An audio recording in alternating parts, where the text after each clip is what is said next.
14 నాడు కాబోయే Jubilee hills MLA సోదరి శ్రీమతి మాగంటి సునీత గోపీనాథ్ గారు తమ్ముడు పీజేఆర్ వారసుడు ఇవాళ ఈ కష్టకాలంలో సునీతమ్మకు ఒక తమ్ముడిలాగా నేనుంటానంటూ ముందుకొచ్చిన మాజీ శాసనసభ్యుడు పీజేఆర్ వారసుడు సోదరుడు విష్ణువర్ధన్ రెడ్డి గారికి అట్లాగే మన డివిజన్లోని ముఖ్య నాయకులందరికీ పేరు పేరున స్వర్గీయ సర్దార్ గారి సతీమణి సోదరి శ్రీమతి యాస్మీన్ గారికి అట్లాగే ఇక్కడ మరి బోరబండ డివిజన్లో మాగంటి సునీత గోపీనాథ్ గారి కోసం కష్టపడుతున్న మా కుత్బుల్లాపూర్ తమ్ముళ్ళు కుత్బుల్లాపూర్ ఎమ్మెల్యే వివేక్ గారు షంబీపూర్ రాజు గారు అట్లాగే సూర్యాపేట ఎమ్మెల్యే మాజీ మంత్రివర్యులు జగదీష్ అన్న గారు నల్లగొండ నుంచి విచ్చేసిన నాయకులందరికీ అట్లాగే ఈరోజు బోరబండలో ఈ మీటింగ్కి విచ్చేసిన మా ఆడబిడ్డలకు అన్నదమ్ములందరికీ పేరు పేరున హృదయపూర్వకంగా నమస్కారం आप सभी को मैं सलाम कहता हूं ఈరోజు బోరబండలో మీరు చెప్పిన స్వాగతం చూస్తుంటే మీరు చూపెడుతున్న ఉత్సాహం చూపెడుతుంటే ఖచ్చితంగా 14 తారీఖు నాడు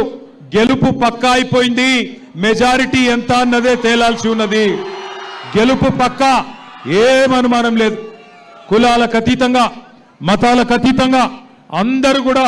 తిరిగి కేసీఆర్ గారు మళ్ళీ రాష్ట్రానికి నాయకత్వం వహించాలి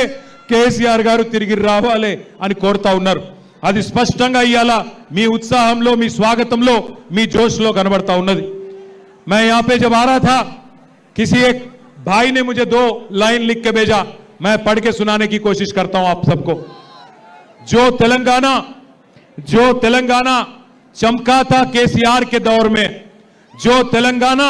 चमका था केसीआर के दौर में अब वो डूब रहा है रेवंत के शोर में जो तेलंगाना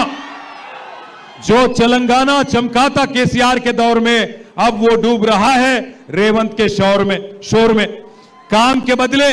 आज ड्रामा मिलता है काम के बदले आज ड्रामा मिलता है हर कोने में बस धोखा ही धोखा दिखता है అంటే